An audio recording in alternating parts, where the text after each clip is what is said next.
这是一部根据真实鬼屋事件改编的电影，由恐怖大师温子仁导演。据说影片还未正式上映，就提前吓哭了无数观众。友情提示：影片全程高能，强烈建议艾特你的大冤种朋友一起观看。在纽约一所老宅里发生一起谋杀案，一个男人持枪杀了自己全家，但他在法庭上却声称自己是被魔鬼控制。于是教会邀请驱魔师艾德夫妇前来调查。罗琳利用通灵能力完整还原了男人整个作案过程，但奇怪的是，每一个家庭成员都中枪身亡，却没有任何人听到枪声。而罗琳也在一次次扣动扳机中面露恐慌，似乎他才是真正的杀人凶手。可突然一个小男孩的身影一闪而过，罗琳连忙跟了上去，发现居然是4个被杀害孩子的鬼魂。在他们的引导下，罗琳想要进一步寻找真相，却突然被一个恐怖阴森的鬼修女吓醒了。此时英国恩菲尔德的一个单亲家庭里也发生了不可思议的灵异事件。母亲佩吉独立抚养4个孩子，可前夫却3个月没有给她寄来抚养费。二女儿小珍因为在学校抽烟，被校长打电话向妈妈告状。正因为贫困烦恼的佩吉把女儿训了一顿。无助的小珍想用通灵板问爸爸什么时候回家，虽然通灵板没有任何回答，但小珍家里却开始不断出现诡异的事情。半夜小珍醒来，竟然发现自己睡在客厅的地板上，就连半夜说梦话也变成了诡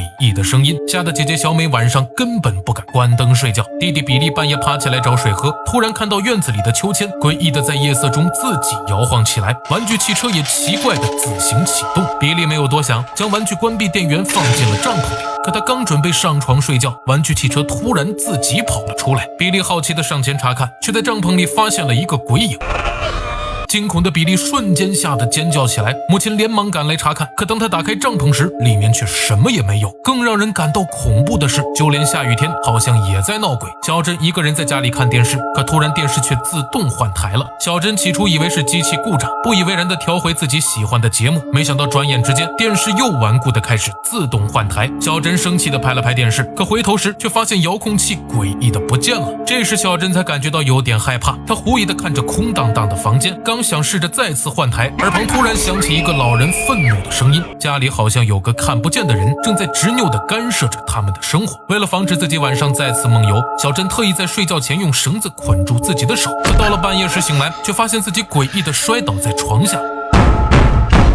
小珍猜测家里闹鬼了，小美却以为妹妹是在开玩笑，可紧接着2个人的床就开始剧烈摇晃，姐妹俩被吓得大声尖叫。佩吉闻声赶来后，发现了床下的通灵板，她对孩子们玩这种游戏很生气，觉得他们是在自己吓自己。可佩吉话音刚落，屋里的柜子忽然诡异地动了，这无法解释的一幕让全家人都吓坏了，他们匆忙跑到邻居家里求助，还把警方叫到自己家里调查。没想到警方亲眼目睹椅子自行移动以后，当即表示这种闹鬼事件无能为力，建议他们找驱魔师处理此事。与此同时，驱魔师艾德也在梦里见到了鬼修女，还把她的样子画了出来。罗琳看到这张画，当即有种不祥的预感。果然这天，罗琳在午睡时，灵魂突然自发进入了通灵状态，她看到了之前驱魔时遇到过的鬼修女，慢慢地走到了镜子后面。就在罗琳疑惑时，鬼修女突然面目狰狞地向她扑过来。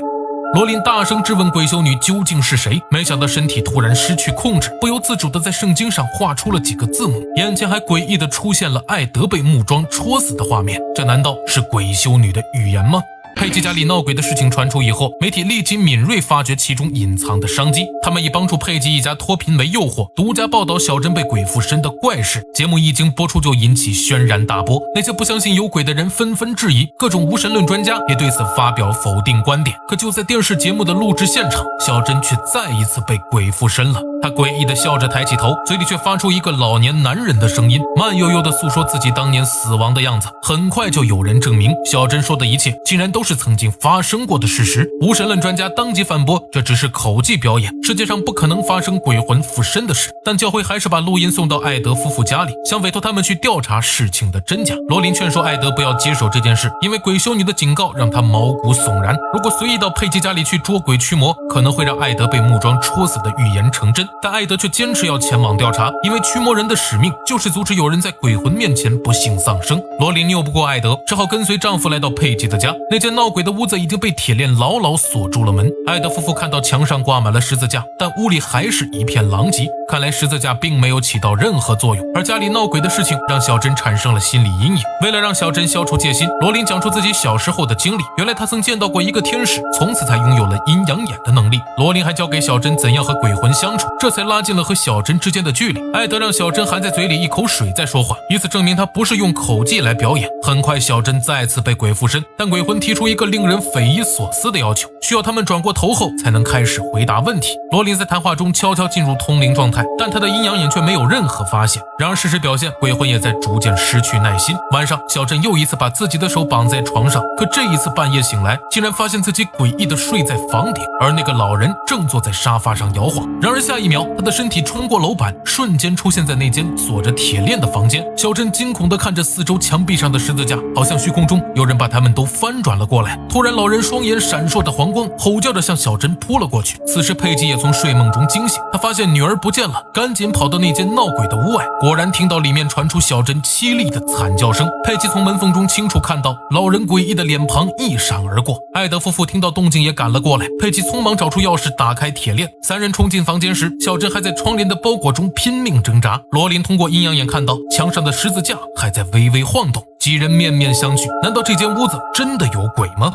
但其实事情已经变得极度凶险，专家却依然不肯相信有鬼。为了找到足够的证据说明一切，媒体干脆在佩吉家安装了几套监控设备。没想到就在艾德帮助佩吉修理管道时，意外再次发生了。那个老人竟然隐藏在水下，突然咬伤了佩吉的胳膊，幸亏艾德及时过去扶住了他。佩吉胳膊上的齿痕清晰可见，艾德随即把手伸进水下摸索，赫然摸到了一副假牙。两人面面相觑，谁也无法确定究竟是巧合还是鬼魂在索命。此时小珍又看到厨房里有人，弟弟勇敢地走进厨房查看，只见餐桌上诡异地插着几把刀子。小珍也壮起胆子走进厨房，厨房里的物品突然间飞舞起来，门也被什么东西瞬间关闭。但等到艾德用力踹开门时，厨房里除了满地狼藉以外，一切动静都离奇地消失了。很快佩吉就从壁橱里找到了儿子，但小珍却依旧下落不明。此时探测器突然发现意外信号，众人随着信号来源打开配电箱，果然发现小珍正在里面狰狞地嘶吼。可令人感到不可思议的是，如此狭窄拥挤的地方，小珍究竟是怎样钻进去的？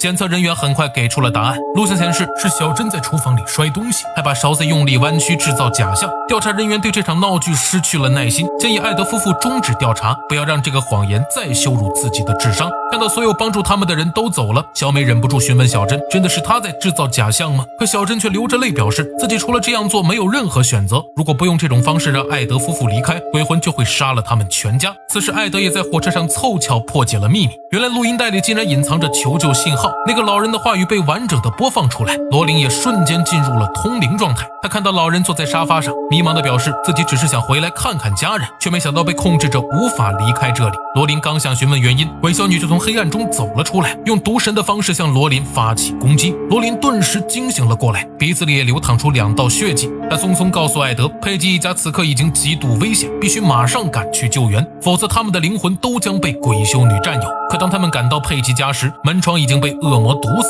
艾德只好从地下室爬了出去。可地下室的门突然诡异的关闭，等到艾德匆匆来到楼上时，暖气管道突然冒出一道热气，瞬间烫伤了他的眼睛。这时罗琳焦急地在楼外徘徊，忽然一道闪电劈下，竟将大树削成尖利的树桩。罗琳的心一下子就紧张起来，眼前的这一幕正是鬼修女的预言中艾德即将被木桩戳死的开端。也许鬼修女布局的真正目的就是让罗琳亲眼看到丈夫的死亡。此时罗琳想起老头留给他们的警示，瞬间明白驱魔的关键在于掌握恶魔的真实名字。原来罗琳在梦里问恶魔的名字的时候，鬼修女虽然没有亲口回答，但她控制罗琳的身体写了出来。这个阴森恐怖的鬼修女就是所罗门时代出生的妖神瓦拉克，她不仅是地狱的咆哮者，也是神灵的亵渎者。她是恐惧之王的仆人，最擅长的就是挖掘人内心的恐惧。按照恶魔害人的规则，他必须对提问的人有问必答，但提问者也将被他索取灵魂，永世成为魔鬼的奴隶。所以当时瓦拉克想夺走罗琳的灵魂，就必须写下自己的名字。